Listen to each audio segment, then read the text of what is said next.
Deməli, Monqolların Azərbaycana yürüşündən danışırıq. Monqol dövləti 1206-cı ildə Çingiz xan tərəfindən yaradılan bir dövlət idi. Monqollar ərazilərini genişləndirmək üçün Azərbaycana 3 dəfə yürüş ediblər. Birinci yürüşlərində məqsəd gəlib Azərbaycanı kəşf edib getmək, ikinci yürüşlərində məqsəd Azərbaycanda möhkəmlənmək, üçüncü yürüşlərində məqsəd isə Azərbaycanı demək feodalları əzmək və Azərbaycanda dövlət yaratmaqdır. Birinci yürüşün rəhbəri Cəbə və Subutay, ikinci yürüşün rəhbəri Cormağon, üçüncü yürüşün rəhbəri isə Hülaki idi. Azərbaycana kimlər gəlibsə, Azərbaycanı tutubsa, bütün Azərbaycanı tutub. Fərqi yoxdur kim gəlirsə. Yeganə yürüş birinci yürüşdür ki, onlar gələndə Azərbaycanın cənubunda Urmiya gölü sahilində Təbriz şəhərini və Göyçə gölünün üstündə olan Gəncə şəhərini xərac alaraq dağıtmayıblar. Deməli, Monqolların birinci yürüşü zamanı bir Təbriz şəhəri, bir Gəncə şəhəri, bir də Dərbənd şəhəri dağıntılara məruz qalmayıb. Dərbənd də burada. Qalan bütün Azərbaycan ərazilərinin hamısını dağıdıblar. Çingiz xanın Azərbaycana gəlişində səbəb Azərbaycanda birincisi kəşfiyyat aparıb burada nə var nə yoxdur haqqında məlumat almaq və gələcəkdə Azərbaycanda gəlib möhkəmlənmək idi. Cəbə və Subutay Azərbaycana gələndə Azərbaycandan var idi Şirvanşahlar dövləti, bir də Eldənizlər dövləti. 2 dənə dövlət var idi. Eldənizlərin hökmdarı Özbək idi, Şirvanşahların rəhbəri isə Güş Təsbi idi. Güş Təsbi idi. Monqollar gəldi girdi Azərbaycana. Azərbaycana girəndə Eldəniz hökmdarı Özbək paytaxt Təbriz dağıdılmasın deyənə xərac verdi. Monqollar da xərac alıb Təbrizi dağıtmadı. Marağadı, Ərdəbildə, hətta Ərdəbilin bütün kişiləri qılıncdan keçirildi. Girdilər Azərbaycana doğru hərəkət elədilər. Və gəldilər Azərbaycanın yuxarılarına çıxanda Gəncə şəhərindən də bir dəfə xərac alaraq Gəncənin də dağıntılardan belə deyək də canını qurtardı. Amma Özbək neynədi? Durdu getdi Gürcüstana xəbər çatdırsın ki, Monqollar gəlib. Bu da Monqolların xoşuna gəlmədi. Özbəki sıxışdırdılar. Özbək qaçdı getdi Naxçıvanda gizləndi. Təbriz qaldı başsız. Təbrizi ikinci və üçüncü dəfə isə Təbriz hakimi olan Şəmsəddin Tuğlaqi xərac verərək qutarıb. Deməli, Monqolların birinci yürüşündə Təbriz 3 dəfə xərac verərək qutarıb. Birinci dəfə Özbək qutarıb onu, ikinci, üçüncü dəfə isə Şəmsəddin Tuğlaqi. Belə deyək, xərac ödəyərək Təbrizi dağıntılardan qutarıb. Təbriz 3 dəfə xərac alındı, dağılmadı. Gəncə bir dəfə xərac verdi, dağıdılmadı. Dərbənd isə ümumiyyətlə Dərbənddən tərk edib getdikləri üçün Dərbənd də xəracını ödəmədən zaten heç dağılmadı da. Qalan bütün Azərbaycan əhalisi, məsələn, Ərdəbilin kişiləri qılıncdan keçirildi, Şamaxı kişiləri qılınca sarılmaqdı vaxtı deyib qılınca sarıldılar. Monqollar Azərbaycanı bu formada tərk edib gedirdilər ki, burada 1223-cü ildə Kalka çayı sahilində Rus və Qıpçaqları məğlub elədilər və qayıtıb gəldilər öz ölkələrinə. Monqolların burada sıxışdırdığı bir Xarəzmşahlar Türk dövləti var idi. Xarəzmşahlar Monqolların təqibindən qaçaraq aşağıdan Azərbaycana doğru 1225-ci ildə Azərbaycana gəldilər. Deməli, Monqolların birinci yürüşündən sonra Azərbaycana 1225-ci ildə Xarəzmşah Cəlaləddin gəlir.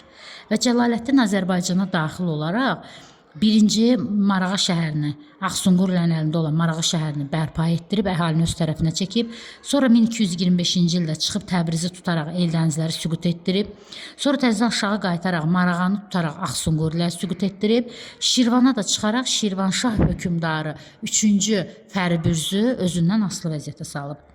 Xarəzmşah Cəlaləddin 1225-ci ildə gələrək, demək, Eldənizləri süqut etdirib, 1227-ci ildə Ağsunqurluları süqut etdirib, 1227-ci ildə isə Şirvanşahı özündən asılı hala salıb, Şirvanşah hökmdarı 3-cü Fəribürz idi.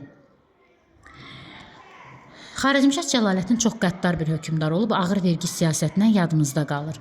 Və Xarəzmşah Cəlaləddinin ağır vergi siyasətinə qarşı ilk Təbrizdən, ən güclüsü isə Gəncədə olmaqla üsyanlar baş verib. Gəncədə ona görə ən güclüsü idi ki, Cəlaləddin gedib sarayını, iqamətgahını Gəncədə tikdirmişdi. 1231-ci ildə Gəncədə Usta Bəndər adında bir nəfər üsyan qaldırdı və üsyanın nəticəsi yatırıldı. Ağır vergi siyasətinə qarşı üsyan yatırıldı. Amma elə həmin ildə Monqollar Azərbaycana ikinci yürüşə gəlir. İkinci yürüşə gəldiyini eşidən Cəlaləddin Azərbaycanı tərk eləyib çıxdı getdi Kiçik Asiyaya. Deməli, Xarəzmşah Cəlaləddinin gəlişi 1225, gedişi isə 1231. Gedişinin səbəbi Monqolların Azərbaycana gəlişi idi. Monqollar Azərbaycana ikinci dəfə yürüşə gələcək. Cormağan Nayon rəhbərliyi altında 1231-39. Məqsəd Azərbaycanda möhkəmlənməkdir. 31-ci ildə gəlib Marağa, Təbriz, Ərdəbili tutaraq, 35-ci ildə Gəncə, Şəmkir, Şamaxı, Gəncədən başlayırlar. 1231-ci ildə Təbrizdən başlayıb, Təbriz, Marağa, Ərdəbil. 1235-ci ildə Gəncədən başlayıb 4 il Gəncəni viran günə qoyublar və 1239-cu ildə dağıtdıqlarını təzədən bərpa etdiriblər. Və 1235-də Gəncədən başlayaraq Şamaxı, Şəki, Şirvan, Bakı, Bərdə, Beyləqan ərazilərini, xülasə bütün Azərbaycanı tutublar. 1239-cu ildə də Dərbəndin tutulması ilə Azərbaycanın işğalını başa çatdırıblar. Və Monqollar təbii ki, öz ölkələrinə qayıtmalıdır. Buranın idarəsini Monqol canişinlərinə tapşırıb Azərbaycanı tərk ediblər. 1239-cu ildən 1256-cı ilə qədər, yəni ikinci yürüş qutarıb, üçüncü yürüş başlayana qədər Azərbaycanı idarə edib Monqol canişinləri. Buna da deyirlər ali Monqol canişinlik dövrü. Monqol canişinləri o qədər zülmkar idi ki, yerli canişinlərə yarlıq verirdilər. Yəni icazə kağızı verirdilər ki, özləri öz ərazilərini idarə eləmək üçün Monqollardan icazə alırdılar. Yəni Monqol feodalları gəlib Azərbaycanı tutdu. Azərbaycanın idarəsini Monqol canişinləri öz öhdəsinə götürdü. Yerli canişinlərdən, yerli feodallardan öz evlərini, öz torpaqlarını idarə eləmək üçün yarlıq alırdılar. Yarlıq icazə kağızı idi. Və bu da təbii ki, Azərbaycan feodallarının xoşuna gəlmədiyi üçün Azərbaycan feodalları buna etiraz eləyir. Monqolların Azərbaycana üçüncü yürüşü başlayır Hülakü xanın rəhbərliyi altında. Hülakü xan gələcək yerli feodalları əzəcək. Onun əvəzində bütün Azərbaycan torpaqlarında 1258-ci ildə Hülakü xanın adına Hülakülər dövləti yaranmış olacaq. Hülakü gələndə özü ilə 2 dənə tayfa gətirib. Biri Cəlairilərdir, biri də Çobanilərdir. Çobaniləri gəldi 1256-58 Azərbaycanı tutdu. Çobanilərə tapşırdı ki, Azərbaycanı idarə eləyin, gəlirəm mən. Və düşdü aşağı Bağdada, yəni Ərəb dövlətinə. Getdi Bağdadı, yəni Ərəb dövlətini 1258-ci ildə süqut etdirdi. Cəlariləri də qoydu Bağdada ki, siz də oturun Bağdadı idarə eləyin. Amma özü gəlib Azərbaycanda dövlət yaradıb. Dövlət 1258-ci ildə yaranıb, 1357-ci ilə qədər mövcud olub Hülakülər dövləti. Paytaxtı, birinci paytaxtı olub Marağa, sonra olub Təbriz, sonra Hülakü xan bir dənə Sultaniyə şəhəri saldırıb. Sultaniyə, görüblər Sultaniyə əlverişli deyil, yerində qayıdıblar Təbrizə. Azərbaycan, bütün Azərbaycanı, Dərbənddən İran körfəzinə qədər bütün Azərbaycan Hülakü xanın hakimiyyəti altında olub. Demək, Hülakü xan dövlətin banisidir. Hülakü xanın köməkçisi isə Nəsrəddin Tusi idi, məsləhətçisi. Hətta 1258-də dövlət yaranıb, 1259-cu ildə Nəsrəddin Tusi Marağa rəsədxanasını tikdirib. Hülakü xanın dövründə Azərbaycanı vəziri Yuşmut idarə eləyirdi və 250.000 kvadrat kilometr torpağa malik idi. Hülakü xandan sonra biz hakimiyyətdə Qazan xanın adını eşitirik. Ən güclü hökmdar Qazan xandır. Bütün Hülakü hökmdarları yerli feodalları sıxışdırır, yəni Azərbaycan feodallarını sıxışdırır, Monqol feodallarını üstün tuturdular. Amma Qazan xan fərqli olacaq. Qazan xan hakimiyyətə gələndə ölkə zəif idi, hakimiyyətə gələndə. Amma o gələcək ölkəni inkişaf etdirəcək. Gələndə zəif idi, sonra inkişaf etdirəcək. 6 dənə sahədə islahat keçirib. Birinci islahatı olub din sahəsində. Yerli feodalları öz tərəfinə çəkmək üçün İslam dinini qəbul edib, bütpərəstlikdən imtina edib, Quranda olan Mahmud adını götürüb, Qazan xan yox, axır Mahmud xan deyirdilər ona və Mahmud Abad adlı bir şəhər saldırıb. Təbii ki, onun yerli feodalları öz tərəfinə çəkməyi Monqol feodallarının xoşuna gəlməyib. Monqol feodalları da neyniyəcəklər? Etiraz eləyəcəklər, üsyan qaldıracaqlar. 1295, 1297, 1298-ci illərdə Qazan xana qarşı üsyanlar olacaq. Qazan xana qarşı üsyan qaldıran isə Monqol feodalları idi. Təbii ki, üsyan yatırıldı. Sonra Monqol feodallarını da razı salmaq üçün onlar üçün torpaq islahatını keçirtdi. Torpaq islahatına görə hərbi xidmətdə təbii ki, Monqollar gedirdi. Ola bilməz ki, Azərbaycanı tutub Azərbaycanlılara hərbi xidmət aparsın. Hərbi xidmətə Monqollar gedirdi və Monqol feodallarına hərbi xidmət müqabilində iqta verirdi, torpaq verirdi və bu iqta irsi deyildi. Hərbi xidmət vaxtı qutarandan sonra torpaq onların əlindən alınırdı. Əgər ki, bəs kimə verilirdi? Ondan sonra gələn hərbiçiyə verilirdi. Əgər ki, tutaq ki, iqtanın sahibinin oğlu hərbi xidməti davam etdirmək istəyirsə, ona verilə bilirdi. Amma irsi deyildi. Sonra olacaq rabitə islahatı. Rabitə islahatı, təbii ki, telefon rabitə hər 3 fərsəxdən bir, yəni hər 20-21 kilometrdən bir yamlar yaradılırdı. Yam poçtu. Poçtlar yaradılırdı və bu poçtlara məktubu atırdı, əhali şikayətlərini bildirirdi. Bu poçtları xüsusi hərbiçilər qoruyurdu və hərbiçilərin əhalidən pul almağı qəti qadağan idi. Poçtalyonlar müsafir adlanırdı. Poçtalyonlar gecələməli olanda karvansaralarda, yəni otellərdə qalırdılar. Əhalidən pul almaq, əhalinin evində qalmaq qəti qadağan idi. Növbəti bir islahat isə ən ağır şəraitdə keçirilən vergi islahatıdır.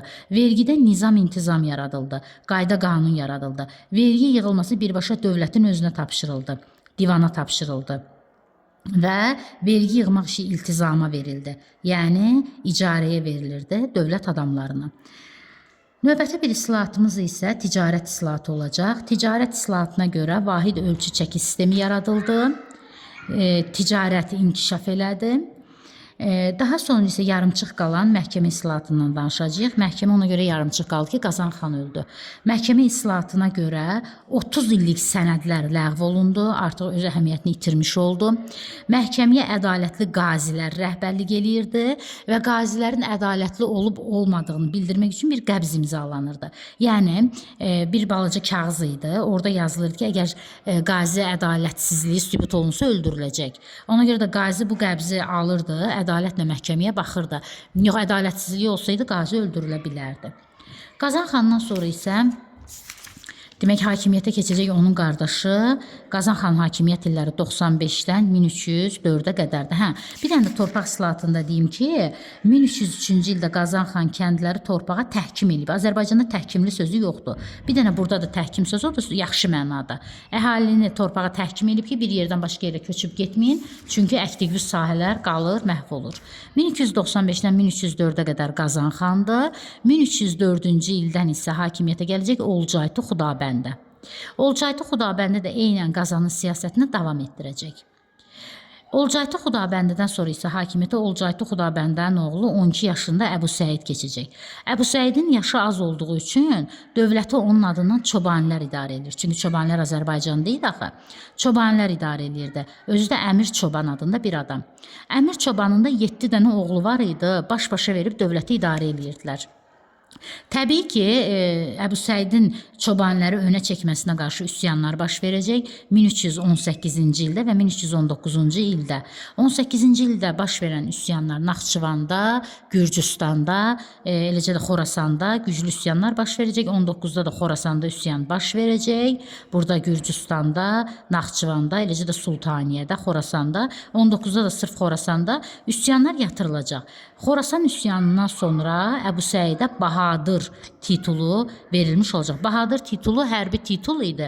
Nayon və Bahadır. Nayon adi feodallara verilirdi, Bahadır hökmdarlara verilirdi. Hərbi başçı deməkdir. Bahadır titulu alacaq. Lakin sonra hətta Əmir Çobanın qızı ilə də Əbu Səid evlənib. Lakin 1335-ci ildə Əbu Səidə öyrədəcəklər ki, qaynatan sənə hakimiyyətə keçmək istəyir. O qaynatası Əmir Çobanı və onun 7 oğlunu öldürəcək. Və bu zaman 1338-ci ildə də arvadı Əbu Səidi öldürəcək. Demək, yox, üzrlə hesab edeyim, 1328-ci ildə Əmir Çobanı və 7 oğlunu öldürüb, 1335-ci ildə isə Əbu Səidi arvadı öldürüb. Əbu Səidi arvadı öldürdü. 28'də o qaynatasını və 7 qaynını öldürüb, 35'də isə Əbu Səidi arvadı öldürüb. Hülakilər dövlətinin əsas rəqibi Qızıl Ordu dövləti idi və burada yerləşən Qızıl Ordu dövləti idi. Niyə? Çünki Çingiz xan ölməmişdən əvvəl imperiyasını 4 dənə oğlu arasında bölmüşdü. Həmin bölgəyə görə Azərbaycan Qızıl Ordunun payına düşəcəkdi. Amma Hülaki gələcək, bu da Çingiz xanın nəticələrindəndir, varislərindəndir. Hülaki gəlib Azərbaycanda, yəni Qızıl Ordunun payına düşən ərazidə özünə dövlət yaradacaq. Çingiz xan 4 dənə ulusa bölmüşdü, 4 dənə hissəyə. Amma Hülakinin burada dövlət yaratması bu 5-ci ulus hesab olunur. Bu da Qızıl Ordu'dan onun düşmənçiliyinə səbəb olmuşdu. Deməli, Hülakinin əsas rəqibi Qızıl Ordu idi. 1335-ci ildə Qızıl Ordu xanı Özbək Azərbaycana hücum eləmişdi. Kür çayına qədər demək torpaqları dağıtmışdı. Və gəlmişdi buradan Kür çayına qədər torpaqları dağıtmışdı. Düzdür, qayıdıb sonra çıxıb getmişdi, amma dağıtmışdı. Bundan qəzəblənən arvadı da, yəni atam qardaşım sağ olsaydı, Özbəklər belə bir şey daha doğrusu Özbək xan belə bir şey eləyə bilməzdi deyib ərini öldürdü. 1335-ci ildən 1338-ci ilə qədər hakimiyyət uğrunda Şirvanşahlar, Çobanilər, bir də Bağdadda olan Cəlalilər mübarizə aparacaq. Nəticədə təbii ki, Çobanilər qalib gələcək. Çobanilərdən eşitəcəyik Şeyx Həsən, Hülakilərin adından dövləti idarə edib. Bir də Məlik Əşrəf. Məlik Əşrəf. Deməli, Çobanilər Hülakilərin adından dövləti idarə edəcəklər. Bütün sənədlər zatamsı Hülakilərin adındandır. Şeyx Həsən yaxşı bir rəhbər olub. Amma Məlik Əşrəfin dövründə 2 dəfə üsyan olub. Biri 1340-da, biri 1357-də. Niyə? Ağır vergiyə qarşı. Harda? Təbrizdə üsyan olub. 1340-dakı üsyanı yatırtıb Məlik Əşrəf. Amma 1357-ci ildə əhali Qızıl Ordu xanı Canı bəyi köməyə çağırdılar. Özbəkin oğlu idi Canı bəy. Canı bəyə köməyə çağırdılar. Canı bəy də gəldi, Hülakiləri və onların adından dövləti idarə edən Çobanları süqut etdirdilər. Deməli, mən baxıram ki, Hülakilər dövləti 1258-ci ildə yaranıb, 1258-ci ildə yaranıb, 1357-ci ildə süqut eləyib. Banisi Hülaki xan, ən güclüsü Qazan xan, Qazan xandan sonra Olcaytı Xudabəndə, sonra Əbu Səid. Əbu Səidin ölümündən sonra hakimiyyət uğrunda mübarizə baş verdi. Çobanilər qalib gəldi. Çobanilərdən Şeyx Həsən yaxşı, Məlik Əşrəf isə zülmkar olub. Ağır vergi siyasətinə qarşı 1340-da və 1357-ci ildə üsyan baş verib. Həmin üsyanın 1340-dakı yatırılsa da 1357-ci ildə Qızıl Ordu gəlib əhalini Çobanların əlindən qutarıb. Amma Qızıl Ordu xanı Canı bəy də Azərbaycanda çox otura bilmədi. Niyə? Çünki çıxdı getdi öz ölkəsini idarə eləməyə. Canı bəy çıxıb gedəndən sonra buranın idarəsini oğlu Bərdi bəyə tapşırdı. Deməli, Canı bəy buranı tərk eləyəndə buranın idarəsini tapşırdı oğlu Bərdi bəyə, özü çıxdı getdi Qızıl Orduya, yəni öz ölkəsinə. Amma Canı bəy qəfil orada vəfat elədi. Bərdi bəy də 1358-ci ildə Azərbaycanı tərk eləyib çıxıb getdi. Qızıl Ordu Azərbaycanı tərk eləyəndən sonra Cəlalilər aşağıdan Azərbaycana doğru hərəkət eləyəcəklər. Gəlib əvvəlcə Təbrizi, sonra da Şirvanı, 1359-cu ildə Təbrizi, 1367-ci ildə isə Şirvanı tutaraq bütün Azərbaycan keçəcək Cəlalilərin əlinə. Zaten Çobanilər də, Cəlalilər də Hülaki xan gətirmişdi bura. Sadəcə Cəlaliləri Bağdada qoymuşdu, Çobanları Azərbaycana qoymuşdu. İndi Çobani və Hülaki dövlətini Qızıl Ordu süqut etdirdi. Ondan sonra Cəlalilər gəlib bütün Azərbaycana yiyələnmiş oldular. İslahatlarla yadımızda qalan Qazan xan da ən çox ona diqqət yetirmək lazımdır. Sonra əsas rəqibi Qızıl Ordu dövləti idi. 5-ci ulus hesab olunurdu. Burada torpaq formaları var idi. Məsələn, bax burada dedim ki, torpaq islahatı, torpaq paylanırdı hərbiçilərə. Hardan? Divan dövlətin hesabından, divan dövlət torpaqlarıdır. İncu hökümdarın torpağı idi, hökümdar torpaqlarından. Bir də istifadəsiz torpaqlar var idi, bayra, at, bayrat torpaqlar. Həmin torpaqlar hesabına hərbiçilərə torpaq paylanırdı.